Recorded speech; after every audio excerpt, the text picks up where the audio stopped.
There's Flounder. She's growling. She's growling. Oh, don't scratch me. Don't scratch me. Don't growl at me. Do not growl. I know you're sleeping. I love you. Hi, I'm Mo.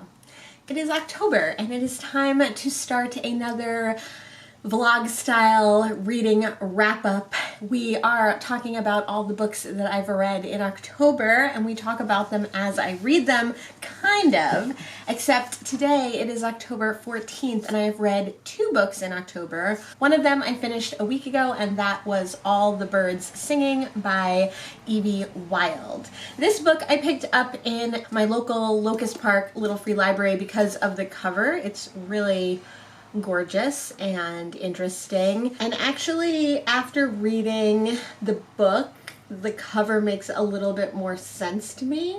It kind of like is more evocative of the book than perhaps you would originally think. When I hauled this book, Mishelle said that she also had a copy of it, and so we decided to buddy read it. This book is about a young woman named Jack, who we meet when she has her own farm in the countryside raising sheep. She is living alone, and it becomes clear right away that she is very much keeping to herself.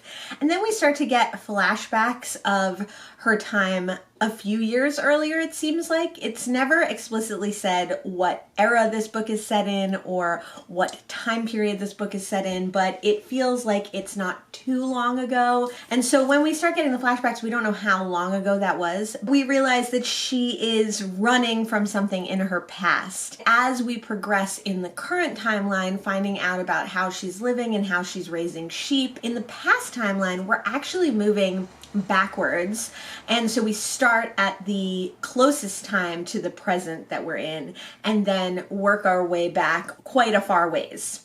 The timeline that's going forward and that's in the present is kind of slower. It's not taking place over as much time, and the timeline that's going backwards takes place over quite a while. I debated whether to even mention the way the timelines worked because I wondered if that would be spoilers, but honestly, I think it was more confusing than anything else in the beginning, and that maybe if I had known that right off the bat, it would have been easier to get into the book. This book is quite slow in the beginning. If I had been able to orient myself in the timelines a little bit easier, I think I would have been able to get through it a little bit more. In the current timeline, things are happening on her farm, and she is still having traumatic episodes from whatever happened in her past.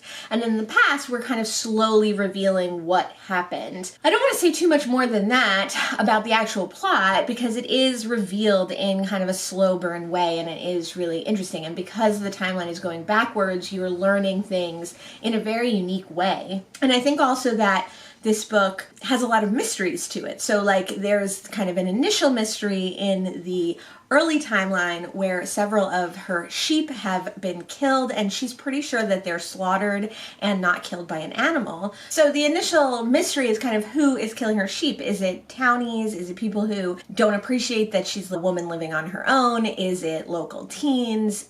Or is it something else? Is it something more sinister? Another thing that I think I would have liked to have known going into this book is that there is a lot of violence in this book, but particularly there is a lot of animal violence and there's a lot of animal deaths. The very first line is about one of her sheep who has been killed, and it is disturbing and it is ugly, and a lot of the violence is very graphic, especially towards animals, and very sad. There are a lot of things that die in this. So I think I would have liked to have known that, because I think that combined with kind of the slow build was off-putting and was a little bit hard to read.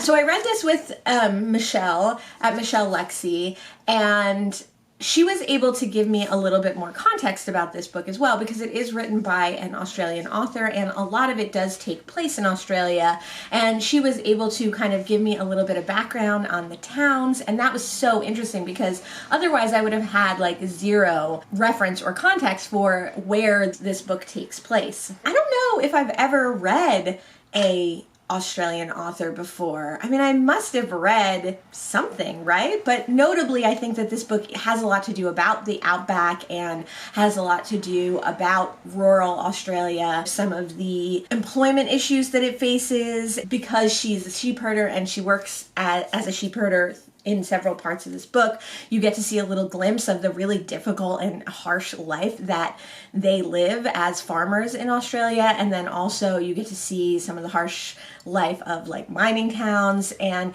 I thought that was really interesting. I think overall, even though this book was hard to read, I really did enjoy it. I think that some of it will stick with me. It's nothing good for certainly that will stick with me, but some of the really graphic imagery and some of the emotions I think that this book brings up. I think this book was so well structured. You might not know it when you first start reading it, or you might not realize it even after you've read it, but I think that the chapters are longer in the beginning and then they kind of speed up towards the end to be smaller. I think the action is slow in the beginning and then it speeds up. I think the multiple mysteries that get solved along the way are really compelling because you're like, oh, I thought this was the major mystery. And then it turns out that there's like another mystery and you're like, oh, well, now I'm interested to see like what this mystery turns out to be. And they're not mysteries in like detective, like whodunit kind of mysteries. Obviously, they're more just glimpses into her life and her past and what's going on around her. This book was written to be like a bit unsettling in that same context of like time speeding up throughout the book and then also the reverse timeline.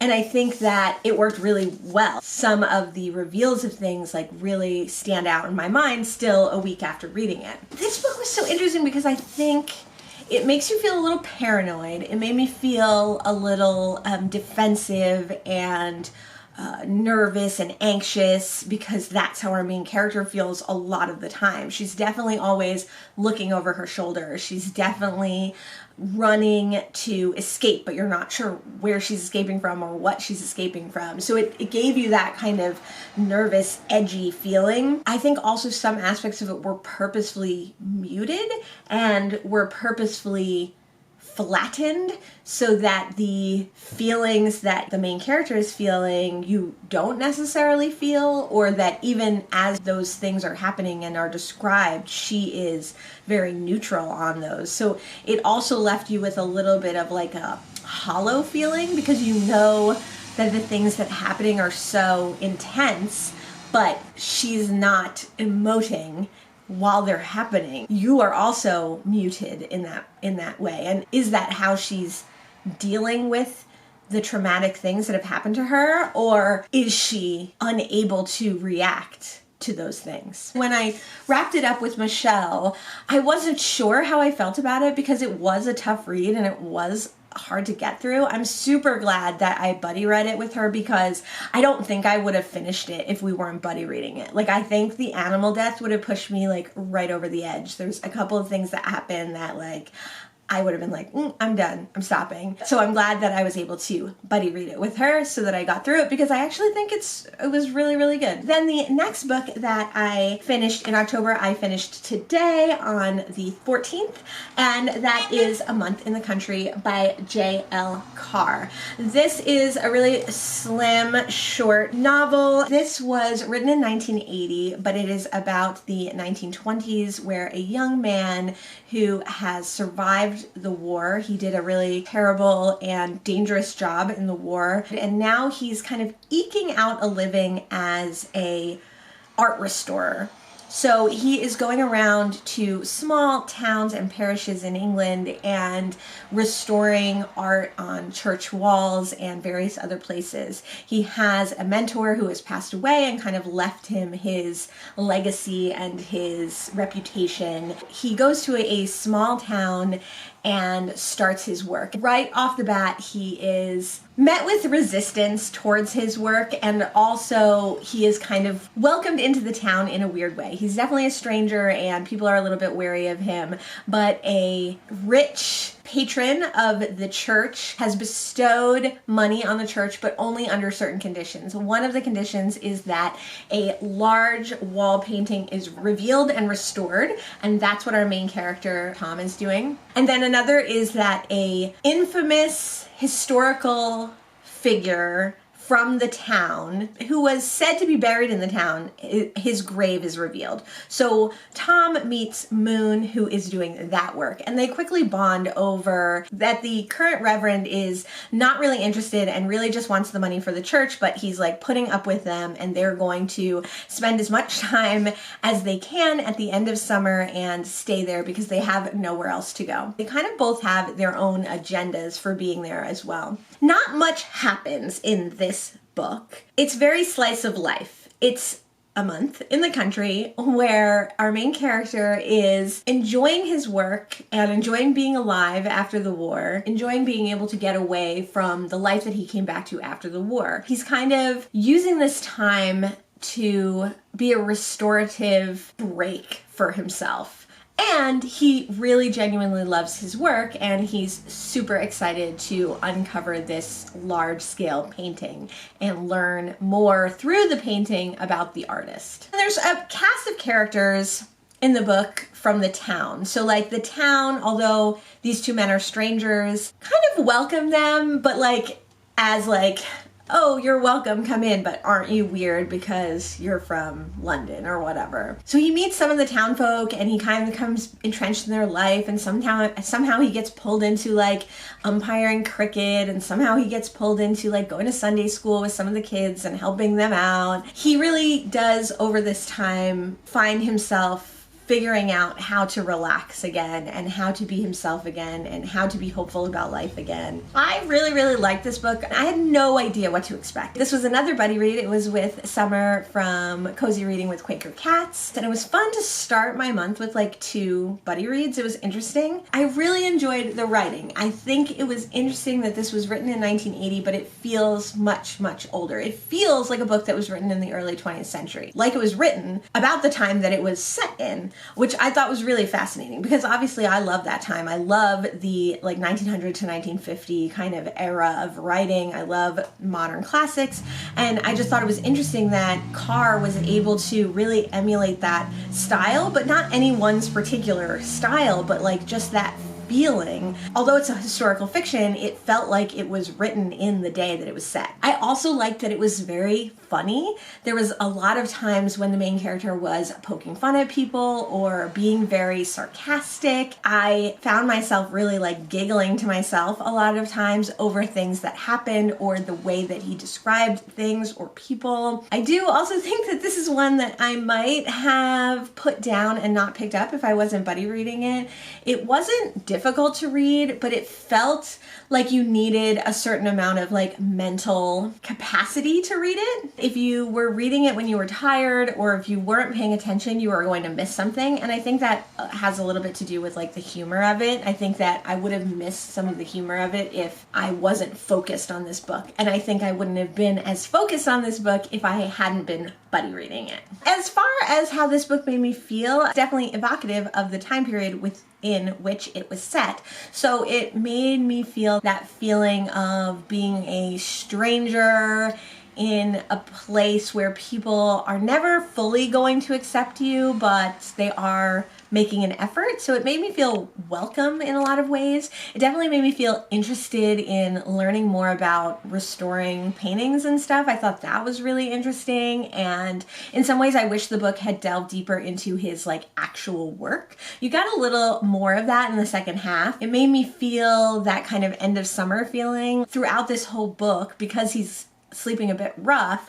You kind of are waiting for the other shoe to drop. You're waiting for the summer to be gone and him to have to move on, which is kind of like where we are now, where I live. Like we're in that time period of still warm during the day, but it's getting really cold at night. Like it's time for fires outside. So it feels very relevant in that way. And it gives you that feeling of like camping in the fall when like maybe it's too cold to do that, but you want to do it anyway, and you're just kind of holding on for those last lingering moments of summer. Those are the 2 books that I've read so far in October. I do have quite a few other books on the go. Because I was buddy reading, sometimes I was reading other things in between, or because All the Birds Singing was a little bit violent, I was trying not to read that at night so I wouldn't have nightmares. And I'll see you when I read some more in October. Here I am, back again. It is October 17th, and I have finished the 3rd book that I've read in October. It was Dead on Arrival by Dorothy Simpson. This is a Inspector Thanet novel, and I have read one other Inspector Thanet novel. I read it last year. It was called 6 Feet Under. In this one, Inspector Thanet is called away from his family and from his imminent going to sleep, and arrives on the scene of a man who has been bludgeoned to death in his home. At the same time, his right-hand man and sergeant is working on a case with another detective, and Thanet is really remorseful that Sergeant Lineham is not there to help him with his current case. Thanet starts to unravel the case and the players in the case, starts to learn about the dead man, Stephen, his twin brother, his half-brothers, and all the people in his life. He quickly finds that this man was, while well-meaning, often a hardship and trouble to his family. And once Thanet and Lineham are reunited, they get working on the case and, of course, eventually solve it. So I read the one other book last year, and I liked it. That one had a violent animal death in it that I didn't like, that I didn't know about, and there was a cat mentioned in this, and I got a little nervous, but it was okay. They're very cozy, certainly. I mean, they definitely have some depictions of violence, but they're much more on the cozy side, and the violence isn't super graphically depicted. There's also some running threads throughout. Thanet is very in love with his wife, and he always talks about their relationship and how much she helps him in being a balance to the work of being a detective.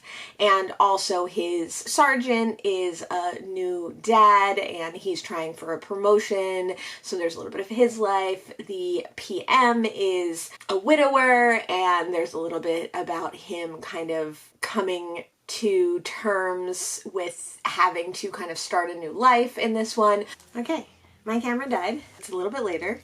Light's a little bit worse. And I forgot to bring the book in when I came back into film.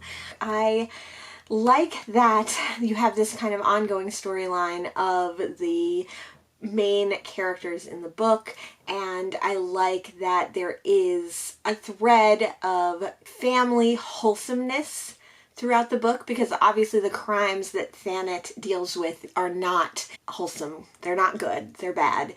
It's nice to have a juxtaposition of that, and I do see that pretty commonly in especially British cozy mysteries or mysteries. I feel like the Golden Age mysteries I've read have that specifically, which is kind of nice. These books are formulaic, which cozy mysteries are, so that's not really a complaint, but I think the Dorothy Simpson mysteries, specifically the 2 that I've read, one was earlier in the series, I think it was the 2nd in the series, and one was the 6th or 5th in the series. There's not a lot of new revelations. There's not a lot of very interesting, compelling things. They're just kind of another story written again. P.D. James' work is like that to a certain extent. You have the points, you hit the points, but I think her writing is so compelling and beautifully manufactured that you can look past that. Whereas I think Dorothy Simpson's writing is much more simple and it's much more repetitive. She uses a writing device where Thanet kind of fills in what the person is going to say next, so it kind of lingers in the air and it's as if they said it,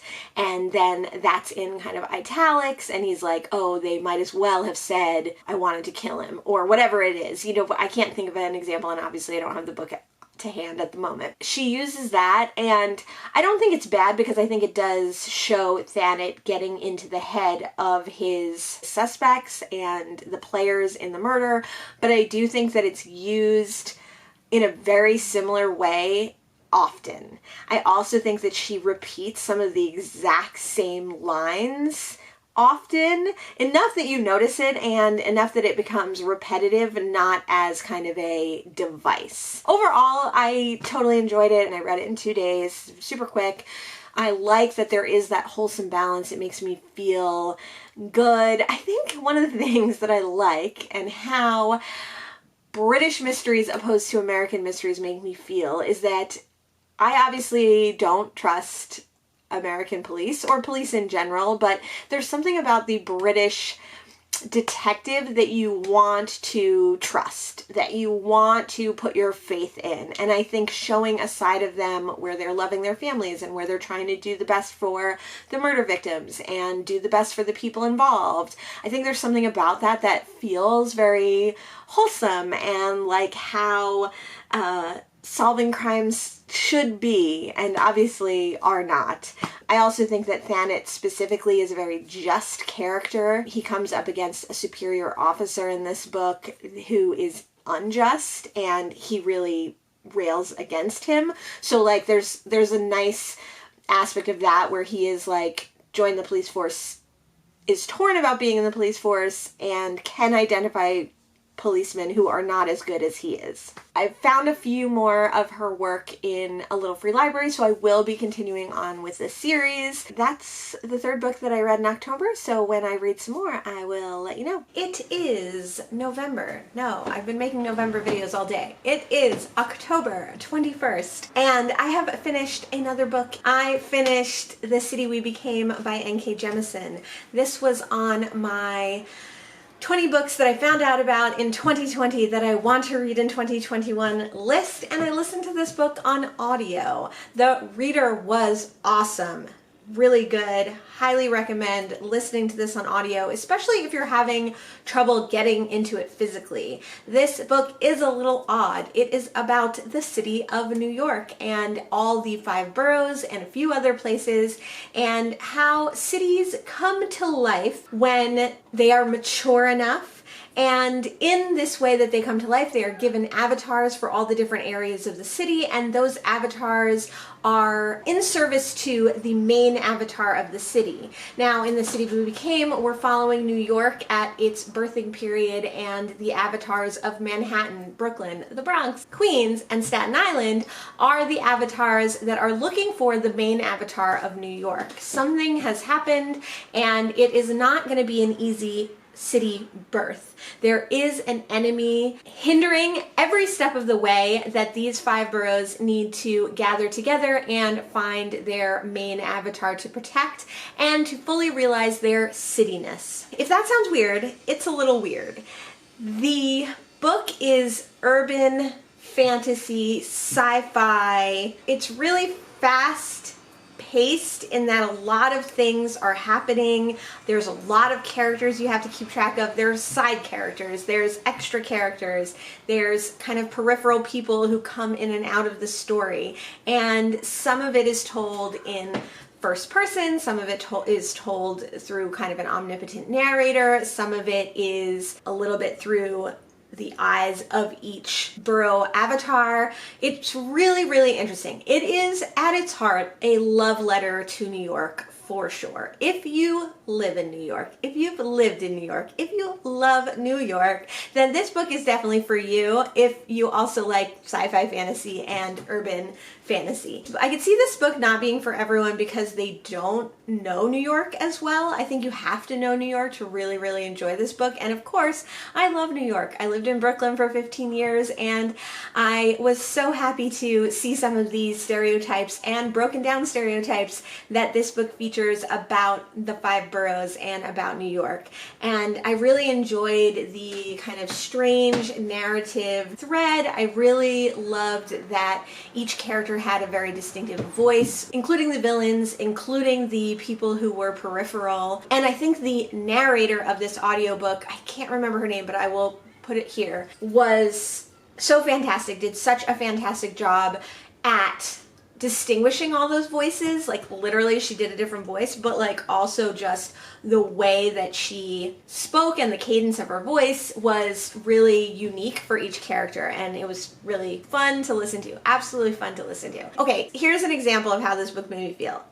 As I was reading it, I was also looking up all my old favorite restaurants in Brooklyn and New York. So I was definitely feeling nostalgic. I was definitely feeling lonely for New York, missing New York. I was definitely missing Brooklyn and missing the community environment there. They call Brooklyn the biggest small town, and that is so true. I'm also reading another book that has to do with the city, and I feel nostalgic for New York because of that book too, I think. But I'm super glad I read this book. I really enjoyed it. I highly recommend it. I think N.K. Jemisin probably could do so many different things. I've only ever read one short story by her before, and that I thought was fantastic. It was called Emergency Skin. I definitely want to read her Broken Earth trilogy, and I would love to read more in this series because The City We Became is going to be a series, and it seems like it's going to be a series about different cities, not just New York, so that's really exciting. I will catch up with you when I read some more in October. It is October 23rd, and last night I finished 2 more books in October. I finished Amistad Maupin's Tales of the City. This is a reread for me, and I reread it inspired by Simon Savage. Tales of the City is about Mary Ann Singleton, who is from a small town in Ohio, and she takes a trip out to San Francisco, and while she's there, she falls in love with the city. She realizes that the only way that she's going to change her life and break out of the mundane situation that she's found herself in working as a secretary back in Ohio, living with her parents, is to stay in San Francisco and not go back to Ohio. So she lucks upon an apartment in a very strange apartment building. It's run by a mysterious older woman who leaves a joint on your door when you move in. And she meets a strange cast of characters who live in the building with her. And her eyes are really open to a lot of things. Although the book follows Mary Ann, at least in the beginning, it's told in these really short chapters. All the chapters are only 3 or 4 pages long at the most. It follows Mary Ann, but all the people that she meets along the way. There's the womanizer Brian, who her landlady tries to set her up with. There's Michael, who recently breaks up with his boyfriend and has to move back into his best friend's apartment. Mrs. Madrigal, who is the matriarch of this weird found family. This book is really about coming of age, discovering things about the world that you didn't know about or weren't familiar with, discovering things about yourself that you didn't know you had in you. And I think it's all framed in this way of falling in love with a city. Although the city itself isn't a character in this book, it has a city vibe to it that once you've lived in a city, especially a city like Brooklyn or San Francisco, I'm sure, or any of those cities that are big cities but small towns at the same time, there's something so uncanny about the way you can live in this huge city and then see someone you know somewhere else, or continually run into the same people, or create a found family, create a community there. And I think that this book really depicts that in a compelling way, where you're just drawn into the story, you're drawn into the idea of living in the city, you're given this glimpse into people's lives the way you would look at like a skyscraper and see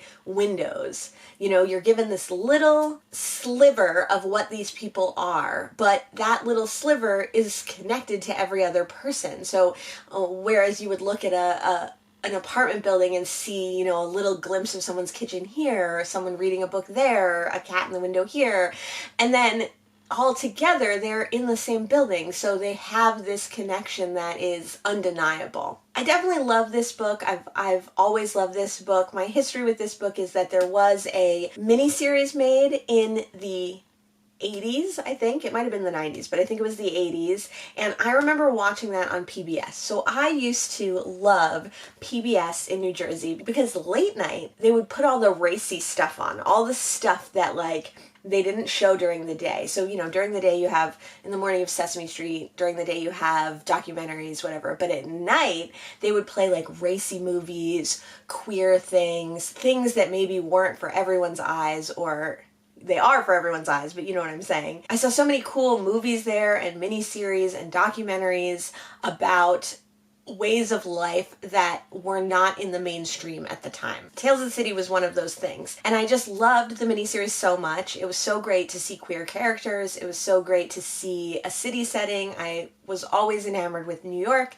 And so seeing San Francisco was nice to see a different kind of city and a different place. I remember going out and getting the book. I think I got this at like a Barnes and Noble or something. This is my original copy, and I remember just devouring it, figuring it out that it was a series and that there were more books to be read. I've read, I think, only the next book in the series. Upon this reread, I think I would like to continue the series if I find them. I don't know if I'm really going to go super far out of my way because I do think this series needs to be read in order. There was a lot of things in this reread that I had forgotten, so it was nice to take a long break. I probably reread this, you know, every year or every couple of years in my early adulthood, but I haven't read it probably in 10 or 15 years. So it was really nice to have an excuse to reread it and take the impetus to reread it. It's funny that I read two books about a city so close together, and one of them was my city, Brooklyn, and took place a lot in Brooklyn, and one of them was a different city, but they both gave me that feeling of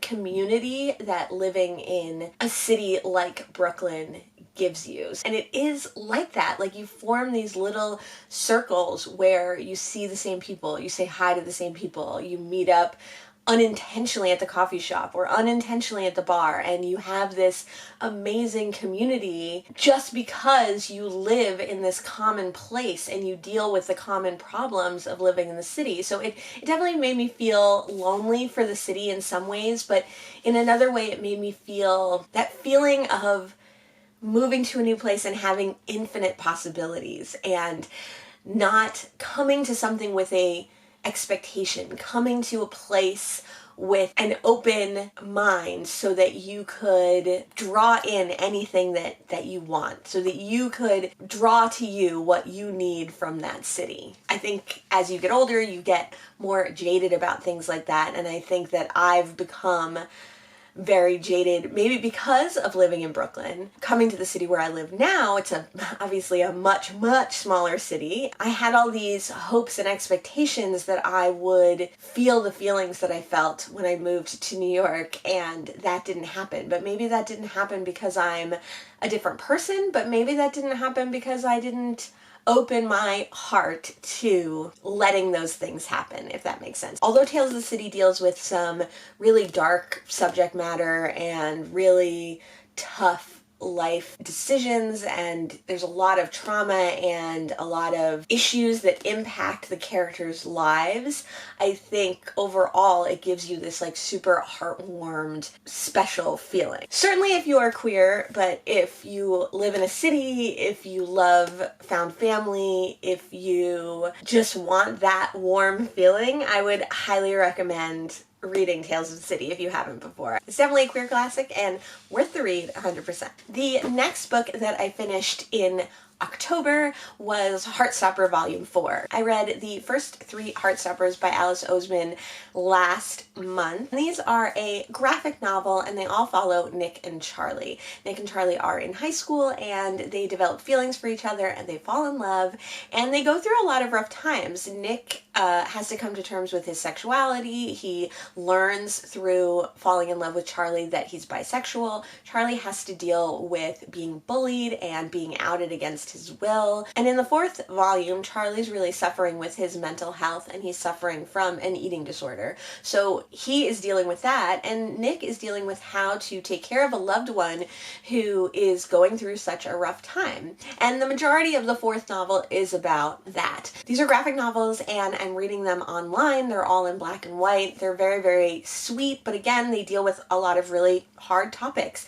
And I think they are probably great for every young person, especially like high schooler and just out of high school, to read, because they have a lot of representation, disabilities, mental health, eating disorders, trans, queer, lesbian, gay, different family dynamics. I think that's one of the things that's really great about these books. And I also think that they're overall very sweet and well-intentioned and well-meaning and heartfelt. So I definitely really like these. This is the last volume that is written, and I've been reading them all online, which is cool because you get some extra things. There's some guest comics in there. In this last volume, there's cast photos, because I guess this is getting made into a Netflix show as well. So that's going to be exciting. And I know there are huge, huge fans of this series that are going to just freak out for that. I like this series a lot, and I will definitely continue reading them. And I really like reading them on the web comics because that's so nostalgic for me and because that's so easy and accessible. I love that these books are huge in the BookTube community, but you can get them free online, and Alice Oseman created it that way to be a resource and to be accessible, and I think that's really awesome. I'm not in love with them the way that a lot of people are. I really, really enjoy them, but they're not my favorite reads of the year or anything like that. Those are some more books that I read in October, and if I read some more, I'll let you know. It is October 28th, and yesterday I finished The Red Pony by John Steinbeck. This was my BookTube spin for book 2, and I am in the middle of making a BookTube spin vlog all about it, so you can see more of my thoughts there. This one is about a young boy named Jody and his family dynamic with his father, who is harsh and disciplinarian, and with his mother, who is softer but strong-willed, and the farmhand that works on their ranch, Billy Buck, who is a horse expert. Jody is given a horse, a red pony, and he is tasked to take care of it. He does learn a lot about responsibility while he cares for this pony, and he also learns that sometimes your idols are not as perfect as they first might appear. He has to deal with grief and loss, and he has to deal with the anger that comes with that, as well as some lessons about manhood, family, and respect. I really love John Steinbeck's writing. I think his writing is so plain and simple but lyrical at the same time. I think the pacing of his word structure is so pretty, and in this book specifically he uses a lot of words kind of over and over again. Like, he uses the word puffball to describe mushrooms and to describe clouds. I think that's kind of a choice that he makes throughout this book, to kind of repeat some of those words and to have softer things and harder things. This book definitely had a lot of animal violence in it. It had a lot of animal death. Any books about farms are definitely going to have violence towards animals. Sheep are going to die on your farm. Pigs are going to be slaughtered for bacon. Animals are going to die in childbirth. There's always an aspect of that. The animal violence in this felt very casual to me in a lot of ways. The way that Jody is violent towards certain animals was very casual and cruel, and then there was also aspects of animal violence that couldn't be helped or that were natural parts of the farm.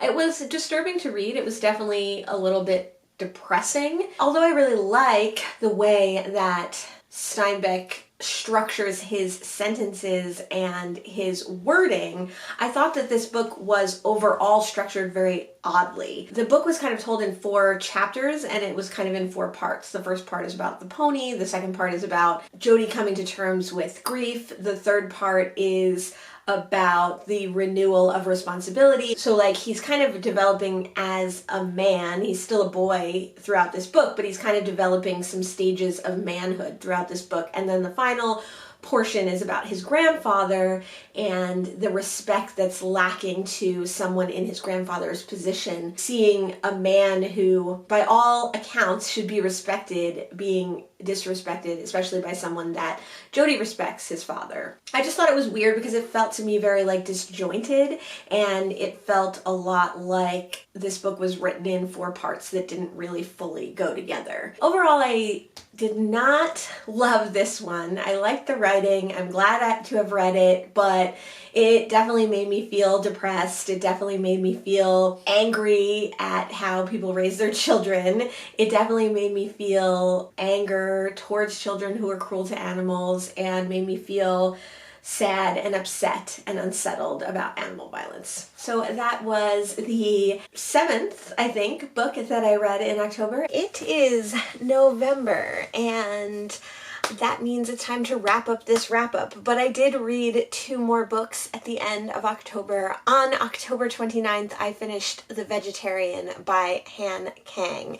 This is a translated work from the Korean, and I will note the translator down below. I have heard a lot of mixed things about this book, so I wasn't sure I was going to read it, but it was quite a short audiobook, and I needed an audiobook to listen to while I close my coffee shop at the end of the evening, so I picked this one up. This is about a young woman who, by many accounts, is very simple, quiet, unassuming, uninteresting, but level-headed and doesn't create a lot of work for anyone else around her. She marries a man who kind of marries her because she's not gonna like cause any drama or any strife in his life, and she'll be a fine wife. He's not like super in love with her or anything. He's kind of a little bit more got the hots for her sister. But one night she has a dream, and this dream is so horrific and disturbing to her that she immediately loses the taste for meat and loses the stomach to be able to have meat in any form in her house. She quickly rids the house of all meat, anything to do with killing an animal, anything to do with eating parts of an animal, she gets rid of. And the husband's really shocked and really surprised at this dramatic turn in her personality, and just that she would have the will and the verve to even attempt to be something different than what she was before.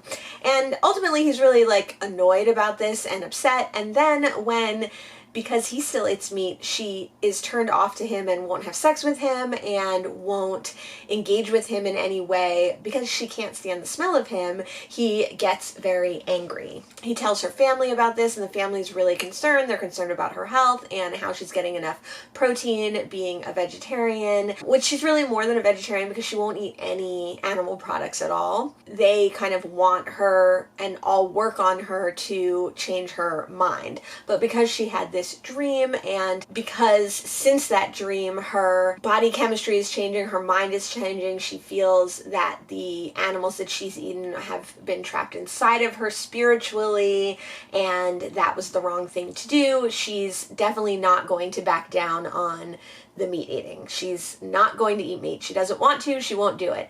And it really all turns quite violent one night when her family tries to force her to eat meat. And what results is her being in and out of mental hospitals for the rest of the book, and her condition deteriorating rapidly and vastly. This book is told from 3 perspectives. Well, 4. You get a little bit of the main character's perspective from her talking about her dreams and talking about her feelings and the results of this dream that develop over this book. The first big chunk is from her husband. He's a total asshole, pardon my French. And then the next chunk is from her brother-in-law, who sympathizes with her for his own reasons. And then the last chunk is from her sister, who has to kind of go along with her on this journey and is there in the final stages of our main character's journey. So I don't want to give too much of this away. I think it was very interesting. I think it's the first Korean translated work that I've read, so I definitely think that some of the things that I found odd or out of place may be because of it being a translated work. There is definitely a lot of graphic violence in this. There's a lot of really uncomfortable moments. There's rape, there's coercion, there's eating disorders and animal violence. Common theme for October is that I've read a lot of books with animal violence. I definitely didn't love this book. I thought it was interesting. I'm glad to have read it, but I think that it was told in a slightly off-putting way. Again, I don't know if that's because I'm American and it's just a different way of storytelling that I'm used to. That could definitely be it. I've found that I've recently read a few Asian translated books that all have a similar plot device of kind of rehashing the same thing. Maybe that has to do with the way that stories are told in different cultures. Like maybe that has to do with kind of building on fairy tales or pre-existing stories in those cultures. Like I just don't know, but it's not the easiest to read to an American eye. I thought that a lot of the themes in The Vegetarian were super interesting. I thought the idea of how someone could internalize eating meat to such a destructive nature was really interesting, and there are glimpses into her past throughout the book that maybe have more insight into why she so drastically came to this decision and so drastically changed her lifestyle and so drastically changed the lifestyles of those around her by becoming a vegetarian. I think that those were not very well explained in the book, and I think that a lot of the revelations kind of came at the end and felt very much like an afterthought. And again, I'm not sure if that's because of the actual book or because of what kind of reader I am. This book was short.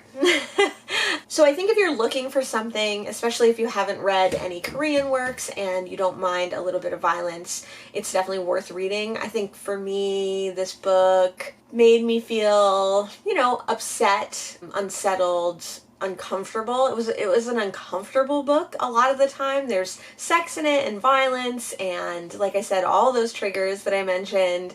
So it's not a comfortable read. It's not a happy read. It's not a fun read. But other than that, it didn't really make me feel that much. Like, whereas in the beginning of the month, I read All the Birds Singing, which was uncomfortable and unsettling, but I keep thinking about all month.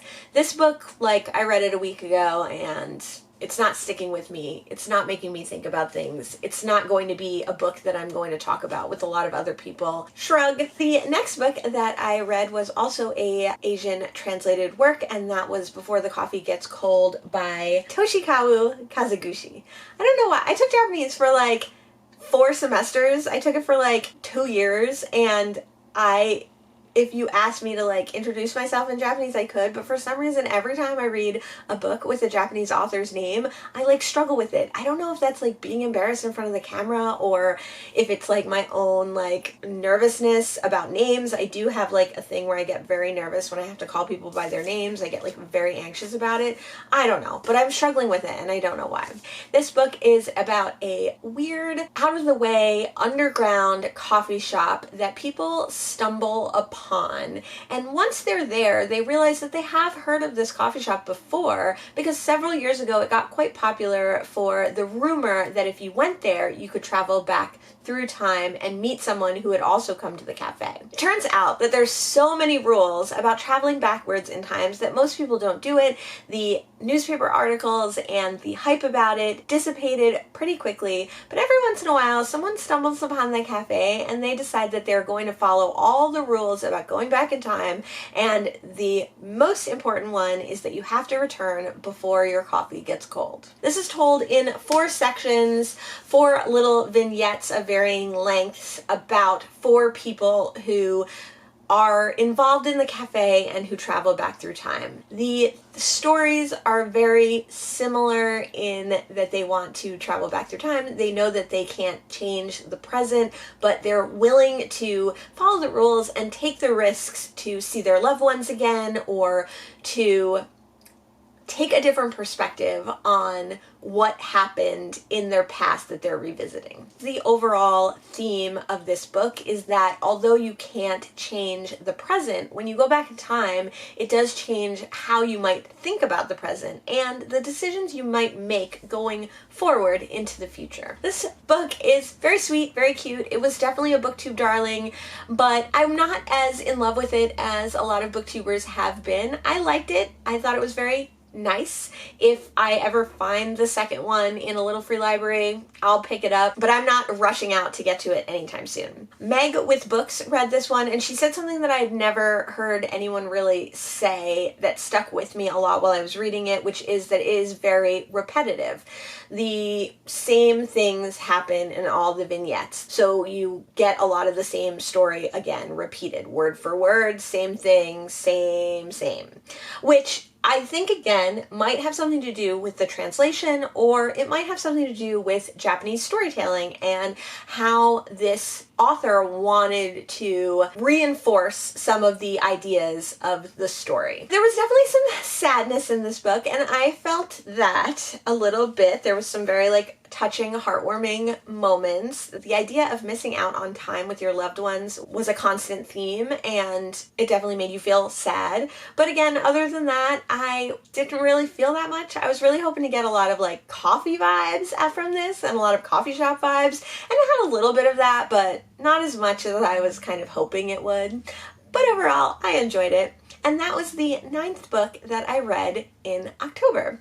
9 books seems to me to be the perfect amount of books for me to read in a month. I kind of start off slow, and then I have a bunch of books going, and then it picks up at the end, and 9 books is very comfortable, and I enjoy it. There's always some audiobooks in there. I had 2 audiobooks that I read in October.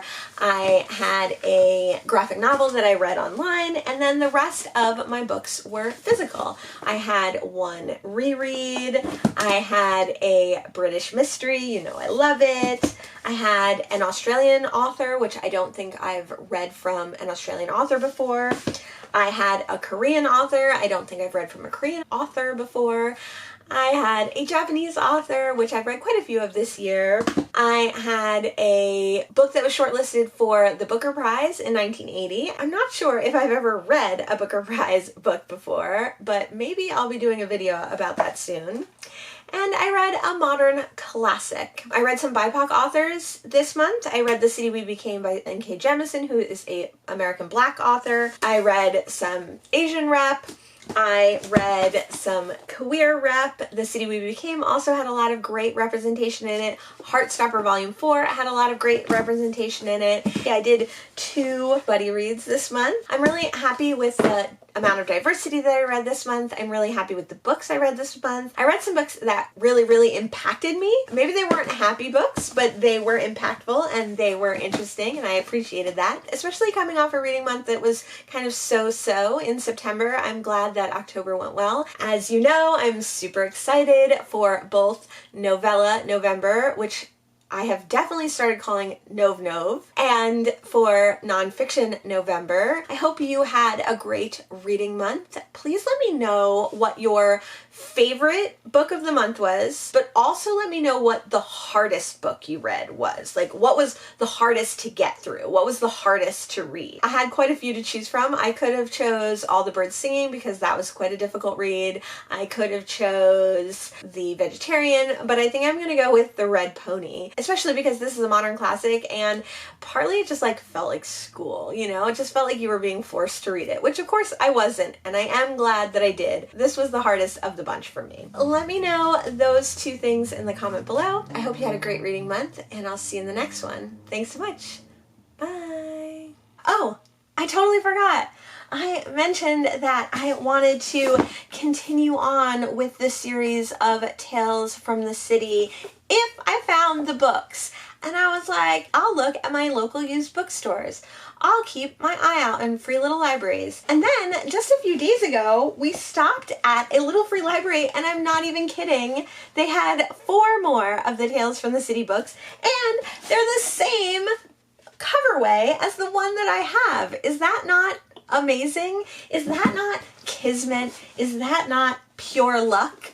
So I got more Tales of the City, further Tales of the City, Baby Cakes, and Shore of You. I was super excited to find these, and I just wanted to let you know how wonderful